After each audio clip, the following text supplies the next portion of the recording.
Welcome to our Lunch and Learn session on child nutrition and school meals.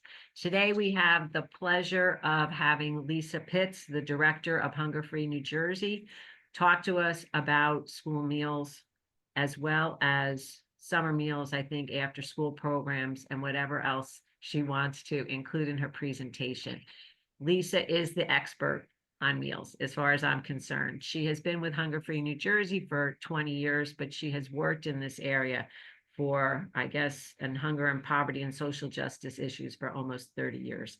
She has served in a variety of roles at Hunger Free New Jersey and been working with a broad group of partners throughout the state to try to educate both the public about what's available to them, as well as policymakers on what changes we need to do to streamline programs and make them more accessible for children and families. So today she's going to share information that she knows that we all should know. So thank you, Lisa, for that. And then at the end, we will have a Q&A, which we are not going to record. We will record the presentation and we'll put that up and link it to our website. We don't record the Q&A so people can ask whatever questions, but don't need to hear themselves in the subsequent recording. With that, I'll turn it over to Lisa. Thank you very much. Thank you for that intro, Mary, and thanks for having me today. I'm very happy to be here and talk about something I feel very passionately about. When I hear somebody say how long I've been doing this, it really makes me feel old. But yeah, I've been at this for a little bit. I'm going to share my screen. Can people see that? Yep, looks good. Great. Okay. So today I'm going to talk a little bit about our work along with our partners to improve access to the child nutrition programs. The child nutrition programs are really our first line of defense against hunger and food insecurity for many of our children in New Jersey and throughout our nation. They have historically been underutilized, but there have been a lot of sort of improvements made over the years and a lot of work that's been done in partnership to improve access to some of these programs for our kids. I'm going to say a little bit about Hunger Free New Jersey first. For Lisa, if I can just, you might want to switch it to actually slideshow, because right now we're seeing your whole screen with the PowerPoint slides on the side. But if you go to the top and just click on slideshow. How's that? You got it. Okay, awesome. Thank you. I didn't even realize that. Thanks, Mary. So I'll tell you a little bit about Hunger Free New Jersey first, just so for those of you that are not familiar with us and our work. Hunger Free New Jersey is a statewide anti-hunger advocacy organization, and we work to ensure that everyone in New Jersey has access to healthy food every single day.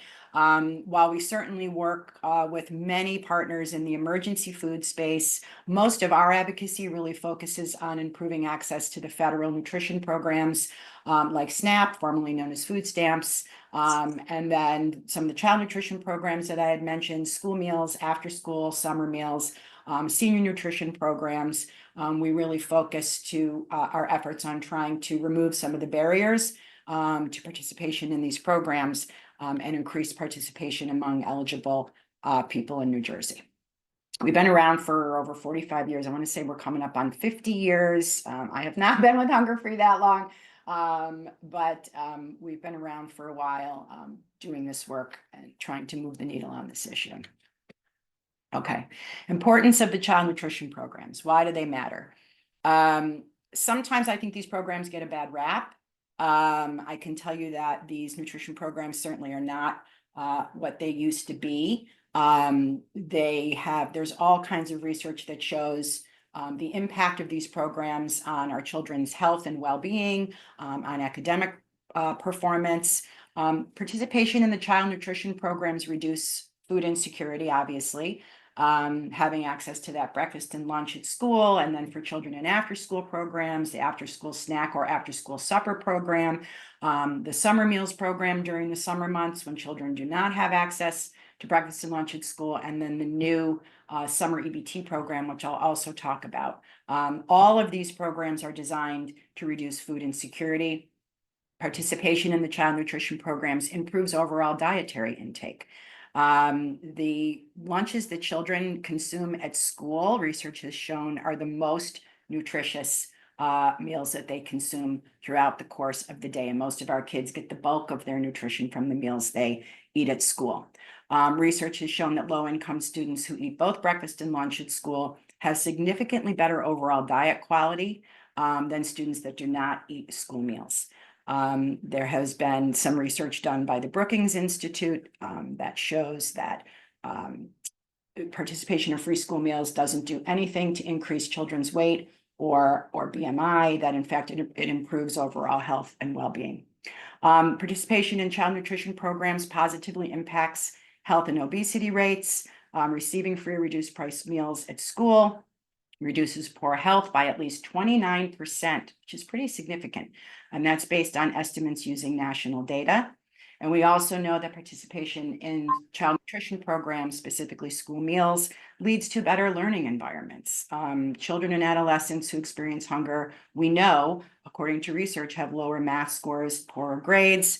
There was research done by the Center for Policy and Research that showed participating in free school meals raised math test scores, as well as improved performance in English language arts. So again, we know that these programs also have a positive impact on educational outcomes. So school meals schools have to follow very stringent dietary guidelines, nutrition guidelines that are set by the United States Food and Nutrition Service, USDA. Those standards were just updated this past year. I know this is hard to read this infographic, but the USDA establishes the nutrition standards. The standards evolve over time. They are based on the latest scientific evidence, and they're updated to reflect the latest research and guidance as to what kids need nutrition-wise. Then the schools implement the standards. The latest standards actually call for reduced added sugars in school meals, reduced sodium, and then primarily serving whole grains, and then increase serving of fruits and vegetables and lean protein food items. So they do have to adhere to pretty strict nutrition standards. And then they also allow for increased flexibility so that school districts can create new recipes, that they can meet cultural preferences. Most districts offer some type of vegetarian choices for meals, and really try to appeal to kids' tastes as well. So as I say, school meals have come a long way. So expanding access to child nutrition programs through legislation. I'll go back in time. In 2011, Hunger Free New Jersey partnered with Advocates for Children of New Jersey on launching the Food for Thought campaign, which primarily focused on improving access to school breakfast by getting more schools to offer breakfast after the bell and making breakfast part of the school day like lunches. The other focus of the Food for Thought campaign was to improve access to summer meals and after school meals. And we did a lot of grassroots level work, worked district by district, community by community. We held summits, we published reports in partnership with ACNJ, and we're really able to move the needle quite a bit on improving access to school breakfast and summer meals. We also worked to get legislation passed. A lot of this work, some of this work is legislative, some of it is working with the state agencies that administer these programs to remove barriers to participation. Some of it is very grassroots, like I said, working in the communities. But we did get two major pieces of legislation passed that expanded access to child nutrition programs in New Jersey. One was breakfast after the bell, a legislation that required any school that had 70% or more of the students eligible for free or reduced price meals, that they had to provide breakfast after the bell.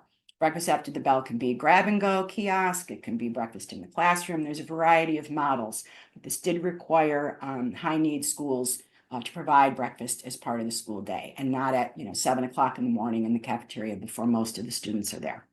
The other piece of legislation that was passed is the summer meals legislation that required any school district that had 50% or more students eligible for free and reduced had to operate an open summer meal site, meaning that they had to provide either a breakfast and or lunch in the summer for any child in the community that needed or wanted one. So we've made progress. All this work really led to some major gains. New Jersey ranked almost last in the nation in school breakfast participation in 2010 before the formation of the Food for Thought campaign and our coalition. And we went to 19th in 2018 prior to the pandemic in school breakfast participation. We have gone down. The data has been a little tricky with the couple of years of the pandemic, but I think we rank somewhere in the mid-20s now in school breakfast participation. So we made some progress and we backslid a little bit. So we certainly have more work to do. In 2023, New Jersey ranked number 5 in the nation in summer meal participation. In the summer prior, we actually ranked number 1. We reach about a little less than 30 children with summer meals for every 100 that participate in the school lunch program. The national benchmark, according to our partners at the Food Research and Action Center, is our goal is to reach about 40 children with summer meals for every 100 that participate in lunch. As I said, we made progress, but we always have more work to do. Our work is never done. Since the end of the pandemic era waivers, and I'm sure everybody knows that during the pandemic for a couple of years, all kids were getting school meals for free. Schools were distributing meals. Sometimes they were distributing multiple days worth of meals. When the kids went back to school, they were still eating for free.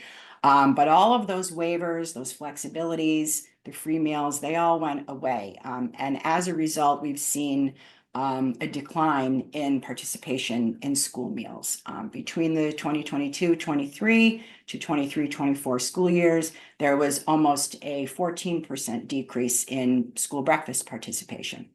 In the same time period, there was almost a 23% decrease in school lunch participation. So this is of great concern because of all the reasons that I outlined, the importance of these programs to the health, well-being, and education outcomes for our kids.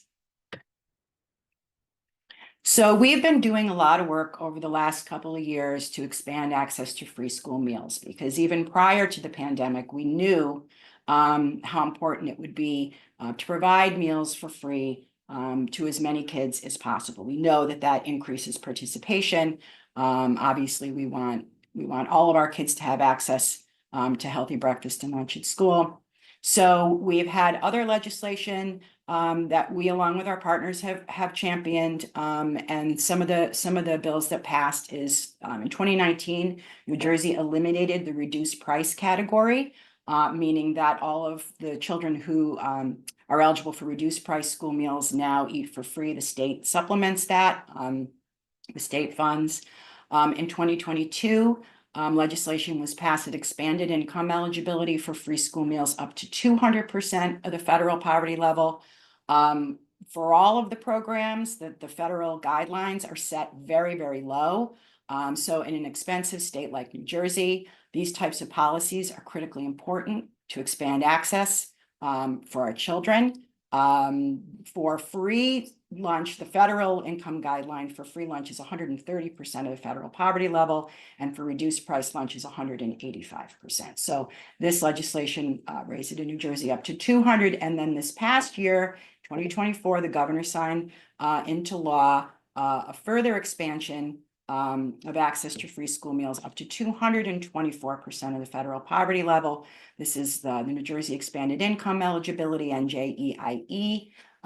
So now essentially what this means is that any child in a household earning up to 224% of the federal poverty level now gets free breakfast and lunch at school with the state supplement. Just to give you an idea of what 224% of the federal poverty level is, it's about little less than $70,000 in gross annual income. So that's pre-tax income for a family of 4.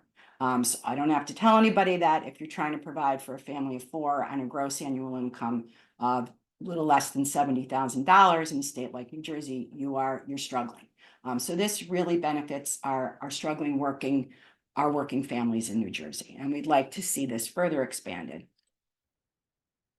Other ways that we can reach more children with free school meals is by getting more school districts that are eligible to opt into something called Community Eligibility Provision, or CEP. I'm not going to get too into the weeds on this, but basically what community eligibility does is it allows high-need schools to offer breakfast and lunch free of charge to all students regardless of income.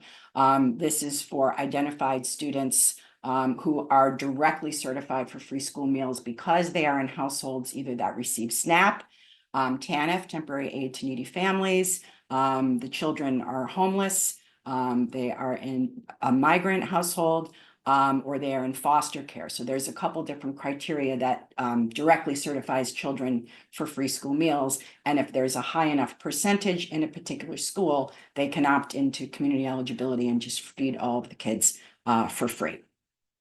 Now, this year in New Jersey, this is more good news. New Jersey was approved for Medicaid direct certification, which now means that any child who is receiving Medicaid can also be directly certified for free school meals, which will make more children able to get free school meals this school year. The state just started rolling this out in July, so we're waiting on the data, but by just preliminarily, it looks like there's going to be a lot more children directly certified for free school meals and a lot more districts that can now opt into this community eligibility provision as a result. So it's really exciting.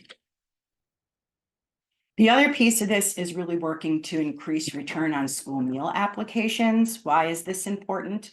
Because New Jersey, if a child is attending a school that is not participating in community eligibility, their eligibility for free and reduced price school meals is determined by their school meal application.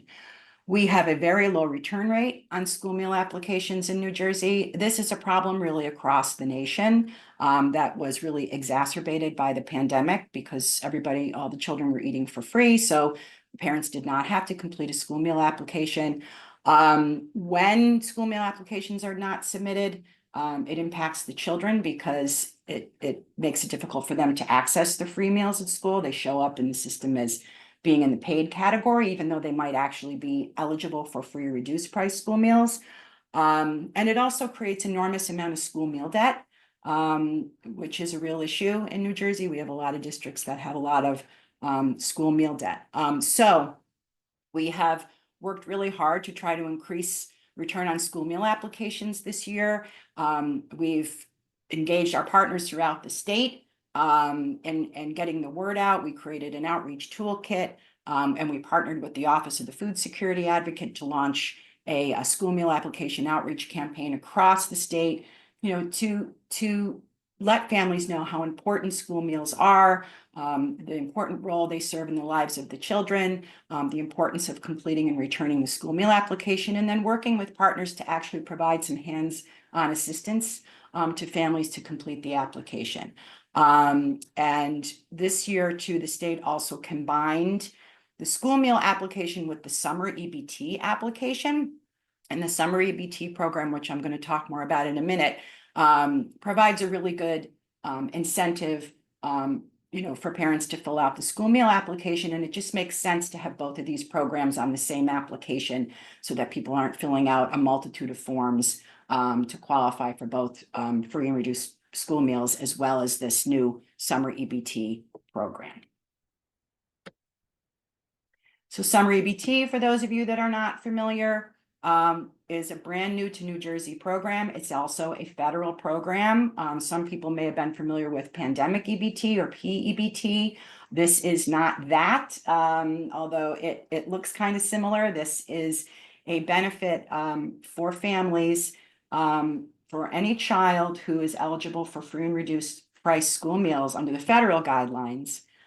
They can receive $120 per eligible child on an EBT card that the family can use to purchase groceries during the summer months when the children do not have access to breakfast and lunch at school.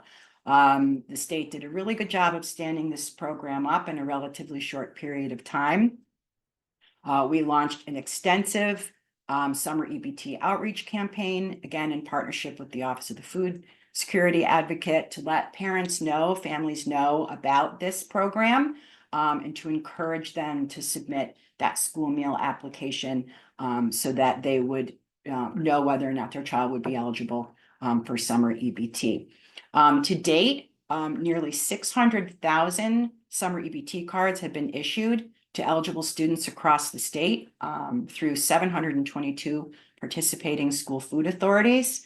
And it is estimated that this program has brought over $70 million in federal funds into our state, into New Jersey. So it's a win-win-win for everyone. And, it's a wonderful program that's been able to help a lot of struggling families during the summer months and is directly tied to school meal eligibility.